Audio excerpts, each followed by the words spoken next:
እንቁላልን በመገዙበት ሰዓት ልክ እንደዚህ ስታነቃንቁት ቦጭ ቦጭ የሚል አይነት ድምጽ ተሰምቷችሁ ያውቃል?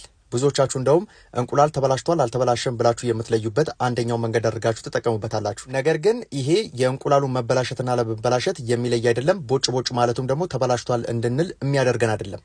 እነዚህን ሁለት እንቁላሎች በደንብ አሳያችኋለሁ። የመጀመሪያው የዲካልብ እንቁላል ነው። ሁለተኛው ደግሞ የብራውን ኤክሼል የሆነው የብራውን ዶሮች እንቁላል ነው። ስለዚህ እነዚህ ሁለት እንቁላሎች ስትመለከቷቸው በተለይ ደግሞ ከብራውኑ ይልቅ ኳይት ኤክሼል ያለው ወይም ደግሞ የዴካልብ የምንላቸው ዶሮች ወይም ደግሞ ኳይት ሌጎር ብለን የምንጠራቸው በውጮች ደግሞ እነዚህ ዶሮች የሚጥሉት እንቁላል የበለጠ ቼላዛ የምንለው አይነት በሁለት የእንቁላሉን የላይኛውን ፓርትና የታችኛውን ፓርት ገመድ መሳል ወይም ደግሞ ክር መሳይ ነገሮች ተወጥሮ ይገኛል። ይሄም ደግሞ አስኳሉ ሴንተርድ እንዲው ወይም ደግሞ ባላንስ እንዲሰራ የሚያደርገው ይሄኛው ዋነኛው ነው። ስለዚህ የዚህ ክር መሳይ ነገሮች ወይም ደግሞ ይሄ ቼላዛ የምንለው አይነት ሁለቱ ክሮች በሚላሉበት ሰዓት እንቁላሉ ቦጭ ቦጭ ማለት ባህሪ ያለው፣ ነገር ግን እንቁላሉ በጣም ፍሬሽ እንደሆነ የምናውቅበት አንደኛው ዘዴ ነው። ነገር ግን እንቁላሉ ለምግብነት መዋል የሚችል ነገር ግን ደግሞ ብታበስሉት በቀላሉ ሊጠፋ የሚችል ነው። ይሄ ቼላዛ የምንለው ሁለቱ ክሮች እንቁላሉን ሴንተርድ እንዲሆን ወይም ደግሞ ከእንቁላል ቅርፊቱ ጋር እንዳይጣበቅ ነው ዋነኛ አገልግሎት የሚሰጣችሁና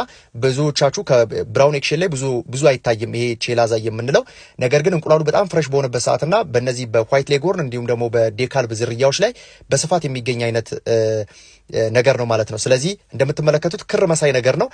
ይህንን አስኳሉን እንግዲህ ምንድነው የሚያደርገው ወጥሮ ይዘዋል ማለት ነው። ይሄ ለትራንስፖርቴሽን ወቅትና እንዲሁም ደግሞ እንቁላል በቀላሉ እንዳይበላሽ ከዚህ በተጨማሪ ለትራንስፖርቴሽን ወቅት እንዲሁም ደግሞ ለረጅም ጊዜ እንቁላሉን ለማስቀመጥ በምትፈልጉበት ሰዓት ከፍተኛ የሚባል ጥቅም አለው።